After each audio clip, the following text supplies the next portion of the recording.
We're going to take a moment to talk a little bit about the economy. That is certainly something that just about every American is thinking about, the economy and the state that the economy is in right now.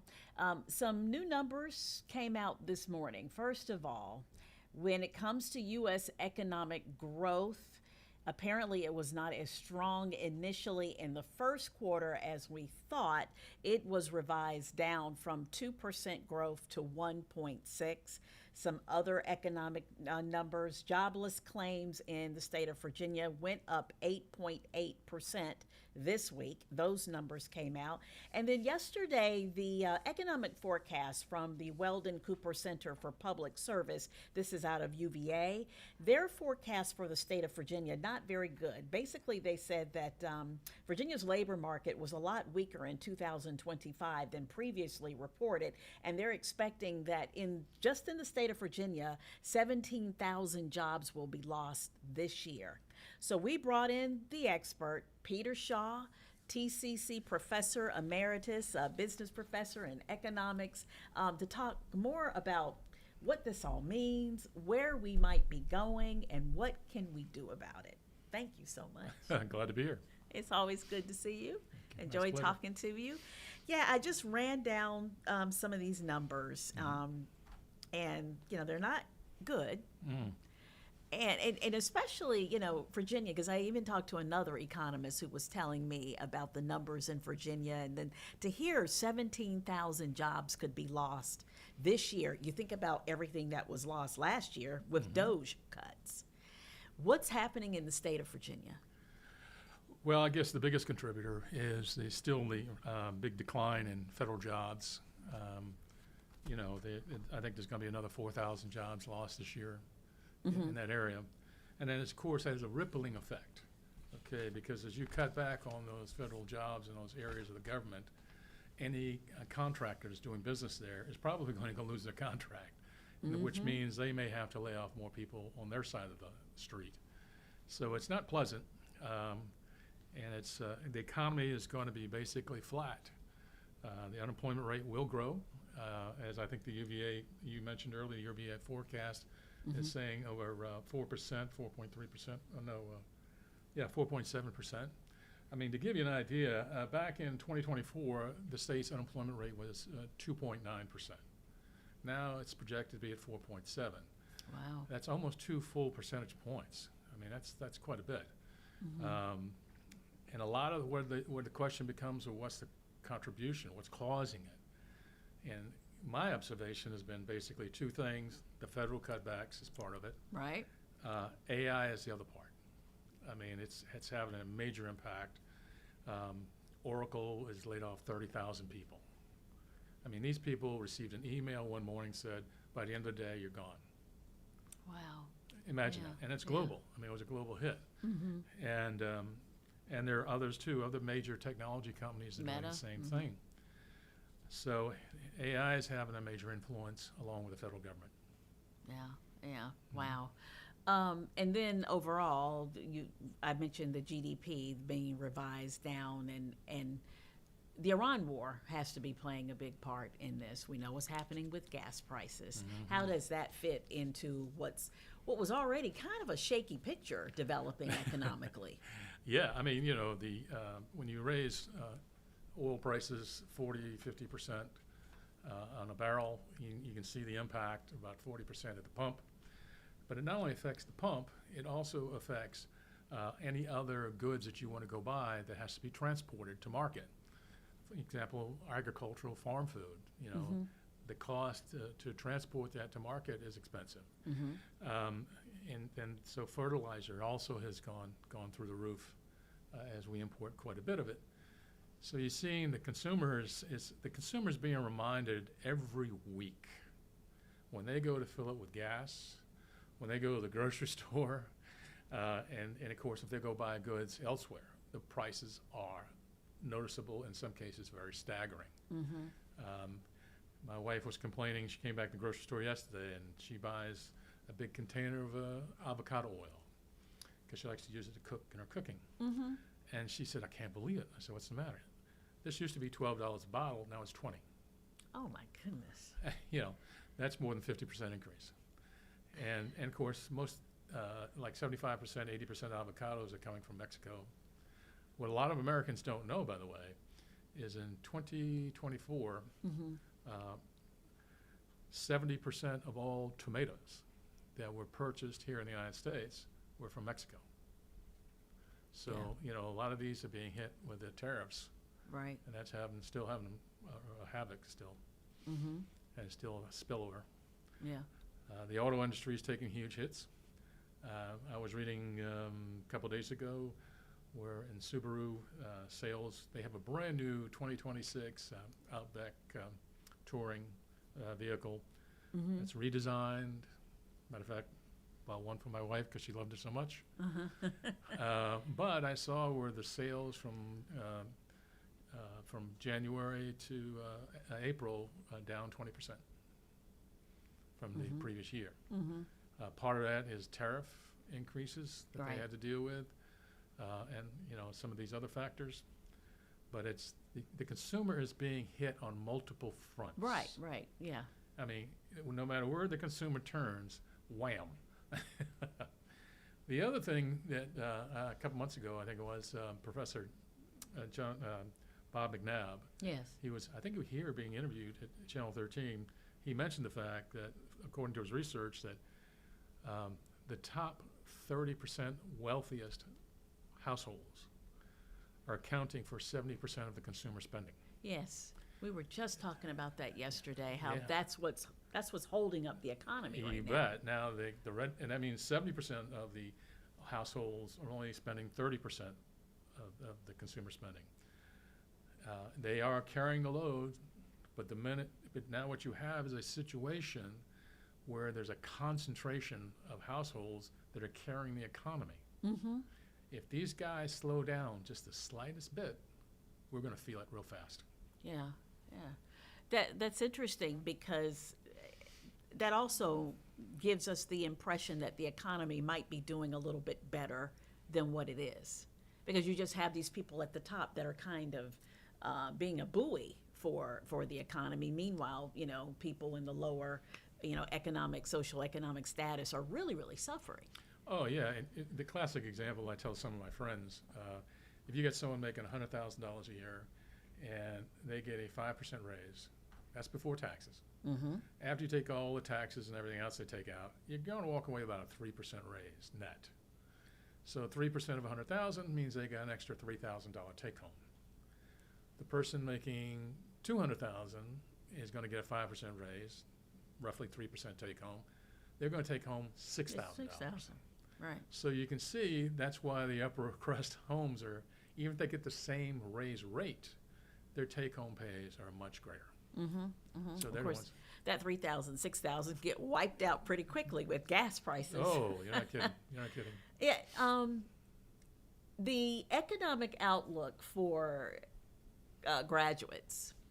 We were just talking in our earlier session, graduation season, and it's got to be hitting them pretty hard.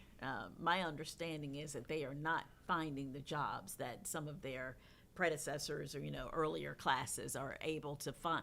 What is your advice to a college student? I mean, do you just take whatever you can find, or? Well, first of all, you have to develop the right mindset, and the mindset is you have to become a knowledge worker. Okay. Meaning that you realize that what you have learned in college is not the end-all be-all. You're going to be constantly learning, constantly evolving your work skills. I remember reading 10 years ago where someone wrote in one of the forecasting books that 10 years from now, 60% of the jobs that will exist have yet to be invented. That's kind of scary. You got to try to be able to think evolve. Ahead. You got to evolve. You got to evolve, man. Yeah. And there's no getting around it. I mean, that's just the way it is. I mean, ask the people who are in technology getting laid off. They thought they were set. Yeah. Oh, yeah. And that didn't work. It didn't work. So it's you've got to develop. You've got to be a knowledge worker. You're constantly evolving your skills. Do not rest on your laurels. Pay close attention to, if you're working for some company, pay close attention to the direction of where the company is going. That usually gives you a good hint what things you got to be paying attention to, along with the fact that pay attention to what your competitors are doing, what direction they're going, and seeing what additional career skills these people need to stay on that path with those companies. You have to. And should people be afraid of AI? I mean, obviously AI is taking some jobs, but as one person put it, it's the people who learn how to operate AI, who learn the most about AI, that will be in a much safer place than people who are kind of like shying away from it. Yeah, the thing about AI is it's here. I mean, there's no walking around it. So if it's here, you got to pay close attention to, if AI is heavily involved in my company, what are they using it for? Okay, and if it's going to be replacing some human beings, are you going to be one of them? If you think that's going to be the case, what skill levels can you evolve into that would make you still a valuable asset to the company? Because you got to remember, a company is paying you for your skills. Never forget that. They are paying you for your skills. So you have to keep those skills updated to their needs and competing in the marketplace. Right. So I always tell students that, and they look at me sort of shocked when I say that. Oh, it makes a lot of sense. Yeah. Yeah. So you got to remember, they're paying you for what you have. And those skill sets have to be constantly evolving. I mean, even the guys at the top now have learned AI is affecting them. You know, Right. And so you're going to see a lot of middle and upper level management being thinned out in some cases, along with some other repetitive task areas. So it's I had to chuckle. I think it was about 3, 4, 5 months ago, and it might have been your station. I saw where a gentleman, it was a piece on breast cancer and examinations and stuff, and the doctor who is actually he analyzes all the test results, and he was saying, he said, yeah, you know, it used to take, he says, I can now with AI analyze the patient's condition in 50% less time. Isn't that amazing? Yeah. And my first reaction was, okay, buddy, now that you've broadcast that in front of your bosses, guess what they're going to do to your workload? Right. They're going to double it, you know, because they know you can do it faster. Yeah, be careful. You know, on the other side of the coin, we're hearing, I'm also getting, you know, reports about some of the manufacturing jobs, skilled workers, that they're struggling to find people. They're struggling to, and that's one of the issues that I'm hearing coming out of the shipyard, because there are some very, very serious delays with the work that needs to be done in building these ships. I think the Nimitz class and the Ford class in particular is very, very behind, and they're saying they don't have the workers. And I guess young people are saying, you know, we were so caught up in STEM and computer and IT. And that's where, because I know as my kids being in their early 20s, when they were in school, that's where everyone was steering them in that direction. Oh, yeah. IT, computer. And now, not so much, coding. And so that generation kind of has abandoned the trades, the welding, the electrician. Do you hear that, or? Oh, there's no question. You hear that a lot. And you know, I was reading, let's see, I retired in June 1st of 2022, and just before I retired, I was asked to address the graduating nursing class about, and of course they wanted to hear from a business professor what's going on in the healthcare. And I was telling them, I said, the advent of the exponential growth technology is going to change the focus of healthcare. Right now, the focus is health care. You go somewhere to get some health care, hospital, doctor, clinic, wherever. They want to change the focus to save money on the hospital side to have the health, you doing more of your own health care. Meaning, like, for example, say I had a smartwatch that would monitor all of my vitals in my body 24/7. So I get up in the morning, I walk over to a high-tech mirror, and it prints out all the data, what's going on. If there's anything that can be of serious concern, it could automatically alert my doctor's office. Or if it's serious, real serious, they could contact the ambulance services and say, come get the guy. You know. That's coming, yeah. Oh, yeah. I mean, that's all coming. And I always tell people, listen, in this area, they're in the process of still building that mega bandwidth backbone. When that goes in, we will be a prime candidate for that kind of community. Okay. I think we'll be a prime candidate. So, yeah, that's all changing. Now, on the manufacturing point that you started with, to get to that focus, I always turn to the simple example of in 1978, the auto industry had 1.5 million auto workers. Okay. Today, 150,000. Wow. That's a 90% drop. Remember the old Ford plant not too far from here? Yeah. And so I tell people, we were given warnings a long time ago, and everybody ignored them. But you better, and then I said, you better pay attention because it's going to accelerate. Now, the people that do become more knowledge-based workers, they're going to do very well, and they're going to be paid very well. But even they know, whatever job they move into, that's not enough. They're going to have to keep evolving their skills. And that's the way it's going to be. You make me think about when you talk about what we could really excel at here. I remember years ago we were doing these stories, Finding Our Future, and it was about trying to figure out what is Hampton Roads, how is Hampton Roads trying to set itself apart? How is it going to grow and become a leader in whether it's cybersecurity, whether it's something dealing with healthcare?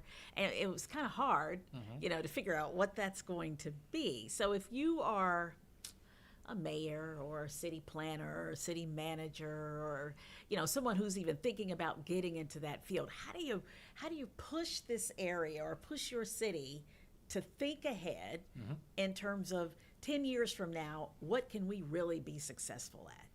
Yeah, the Hampton Roads Alliance came out with a first ever, they call it Economic Development Playbook. Came out this past year. And they're focusing on that very same question. And they're working on it, and they're looking at how do we keep an eye on the ball where it's going, and how do we really set ourselves aside from our competitors. And for the first time I've ever seen such a plan, and they're working on it. But a lot of it, for the most part, is focusing on the big tourism, the ports, and the military, and so forth. And they're doubling down in those areas because they know there's a lot of technology. I mean, the military is going into technology big time. They're not slowing down. And the ports are using technology to try to figure out how we can move containers faster and more efficiently than ever. We now have, I think, the second largest port on the East Coast behind New York. But you can't rest on your laurels. You got to stay in the game. So it's going to be interesting, that piece too. But you have to, I think, from the local leadership, now that they have a plan that they can work with, they must stay religious at getting that plan to work. And then, as the old saying goes, it's not a good plan if you can't change it. That's true. If it needs to be changed. But this is the first time I've ever seen. And Doug Smith and his staff over there, I've been working with Bruce Katz, the consultant, to put that thing together. And I think that's a major step for this locality. I wish we'd have had it 20 years ago. I really do. But, at least we're started. And we got to keep going. We are seeing very quickly that with the advent of technology, you must, it used to be economic development was land, labor, a few other items. Now it's land, labor, other items, and technology. So that mega bandwidth backbone that they're building, I hope they get it built as quickly as possible. That is going to be a big player. And you have to be ready to adjust. Absolutely, absolutely. And because nowadays, what you were doing last year becomes obsolete very quickly. I mean, software gets obsolete pretty fast these days. Yeah. So, because I just think this area has so much potential and different ways to find that thing where it is the leader in not only the country, but in the world, with all the military minds and the technology that's here. One of the beautiful parts, by the way, is our port, because of the way it's located on the East Coast, within about 750 miles. I mean, we can handle 55%. We can touch 55% of the population. I mean, that's a pretty significant event. But you're right. I mean, there are other factors too we got to beef up. Yeah. We got to beef it up. Absolutely. You are always so great at giving advice for, people as they're trying to handle their money. I'm just, looking at some more of these figures. As Virginia now expected to lose 17,800 jobs. And that's additional from what was projected was 7,500. So that's gone up. The February forecast projected a 0.2% decline in employment. And so for people who are thinking, I'm trying to save, I don't know what to do, there's the stock market is doing well, what do I do? And I like the way you always say that people need to separate those needs and those wants. That's not always easy, Naya. those wants, they start knocking on your door and saying, pick me. I'm lucky. I'm married to a woman who's very frugal. I'm lucky. Yeah. But one of the biggest things I have been paying close attention to in my retirement is I'm paying attention to debt. And in the case of credit card debt nationally, back in, I think it was 2020, it was around $890 billion, okay? Now it's like 1.2 trillion. Oof. So the debt has been coming on very radically in the last couple of years. And then I said, well, let me take a look at some of the breakdown in the population of where the debt is. When I look at the Generation Z, the 18 to 28-year-olds, back in 23, they had about $590 billion of debt. Today, it breaks $1 trillion. Wow, just that generation? That generation. And then and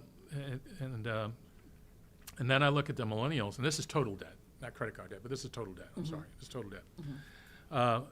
And the millennials, they went from $4.9 trillion to $5.8 trillion total debt. Gen X's, again, the millennials are 29 to 44. The Gen Xers are 45 to 60. They went from 6.44 trillion to about 6.7 trillion in that case. They only had a slow growth. The baby boomers, which is my generation, we went from 4.5 trillion we went down to 4.4 trillion. Okay. Yeah. Frugal. Yeah. And of course, the 80 and above silver generation, they went from 500 billion to roughly 50 billion. 570 billion down to about 490 billion. So they've gone so they down went in the well. right direction. Yeah, so what you're seeing is patterns. So I went back and said, okay, those are the numbers. Let's look at the rate of change. Okay. The Generation Z, from 23 to 25, their debt, total debt, grew by 37.7%. Yeah. And they're so young. Yep. The millennials, 29 to 44, their debt grew from 4.9 trillion to 5.7 trillion, 10.7%. A little slower rate, it's better. Gen X's, 45 to 60, they went from 6.4 trillion to 6.7, 3.5%. Much, as you see the old generations, their debt is growing much slower. The baby boomers, which is my generation, went from 4.58 to 4.4, a negative 1.3%. Yeah. We're down. And of course, the 80 and above club in age, the silent generation, they went from 570 billion down to 490 billion, a negative 7.5%. Okay. So you see in the top two age generations are going down in their debt. It's the younger bottom ones who are really getting the greatest growth rate in debt. That is what alarms me the most. I mean, I preach it to my stepdaughter, and hey, you don't want this.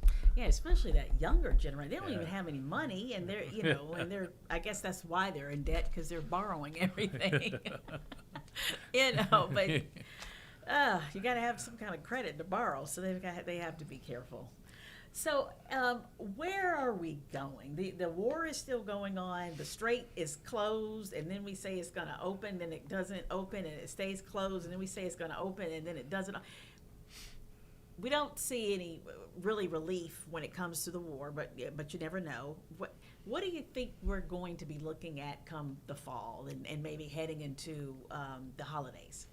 Well, first of all, I think the country is crisis fatigued. Mm-hmm. I mean, everywhere I look, people are just, walking zombies sometimes.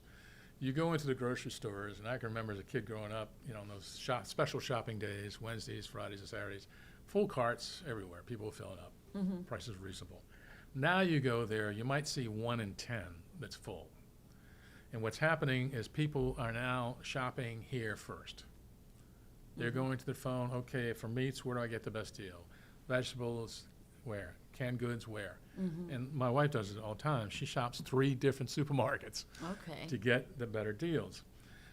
So the consumer, for survival reasons, Mm-hmm. has learned it's pretty staggering. Now, here's another number that's pretty staggering. Mm-hmm. The Experian Auto Group was talking about how auto loan monthly payments have skyrocketed. 5 years ago, only 5% of the auto loans paid $1,000 or more a month. Today, 19%. Wow. That is a 288% increase on the number of people who are paying $1,000 or more. And and of those people paying $1,000, That's rent. well, yeah, That's a mortgage. and those people who are paying $1,000 a year or more, 74% of them non-luxury vehicles.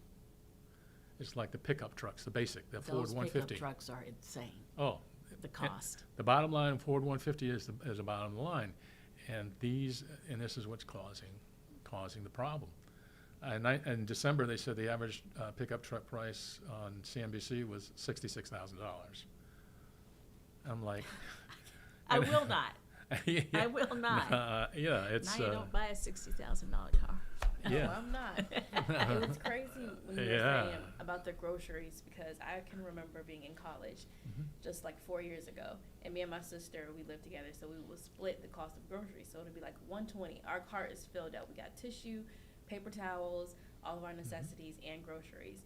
Now my cart can be like this much filled up, Uh-huh. and that's $100. Oh, my wife came home yesterday with, I don't know, maybe 6 or 8 those white bags, not very big, and it was over $200. Yeah, especially the It's over meats. $200. Yeah, Especially the meat. and she didn't have any meats, by the way. Wow. That was no meats. One of those things was that avocado example I gave you, the avocado oil. That was Yeah. one of the examples of just skyrocketing prices. Yeah. It is pretty steep. So yeah, you have to kind of divide and think about your needs versus your wants, and just think about where you can save here and there, and make smart decisions. Yeah, and I think about the auto industry, and I said, with these kind of prices, I mean, the average people, cost increases in the auto industry is just getting really out of hand, I think, the last 2 years. It's just out of hand. And so I'm thinking, so what I'm noticing in my neighborhood, we bought 2 new vehicles, but we saved for 12 years. We put it in an investment fund, and we put it in, and then let the investment work. So we had 10, 12 years built up. So we were able to pay cash for a 2024 Ascent Subaru, and then recently the Outback 26. But I looked at my neighbors all around the neighborhood. Everybody is retaining their vehicles 8, 10, 12, 15 years. They are not going, and they're doing everything they can to extend it. And what I also found out was very interesting is, this you'll really like this story, is my neighbor across the street from me, they both work, and they had to have a repairman come out and fix their oven. And they knew I was retired. My wife's retired. They said, would you mind greeting the guy and letting him in? I said, sure. So the guy pulls up, the oven repair guy. He pulls up in a black Tesla sedan. I'm looking, man, oven repair business must be pretty good. Yeah. And I was talking to him. I said, usually I see guys in trucks. He said, well, let me tell you what happened. He says, I usually drive a diesel truck. Oh. and I have to fill up twice a week. Yeah. $150 a fill up, $300 a week, $1,200 a month, just for diesel fuel. He said it was killing me.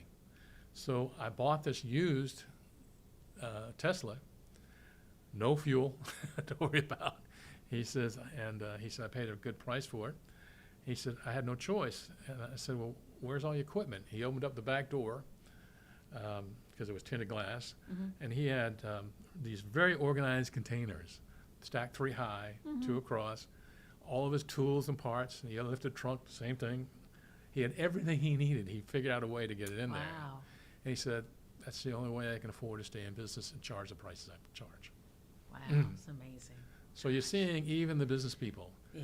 If I was noticing recently in the restaurants, I can remember a time when the restaurants used to put, a big scoop of vegetables or whatever on your plate. Now they put it in a small chafing dish. Yeah. Small, and it's a small amount, and they put it down. And you're going, wow, what happened? Yeah. But they're cutting back. They're cutting back. Yeah, Cutting back. they're cutting back. Yeah. And so I guess the final question is, this time next year, if you had to predict, are we worse or are we a little bit better or about the same? I think we'll be marginally better. I agree with the UVA report where they point that, things are going to be tough this year, and then going into 27, it'll have only 27 will have a growth rate of only less than 3%, 0.3%, less than 1% growth in 27. But it will be coming out of heading in the right direction. Our recovery here in Virginia, I think, is going to be slow,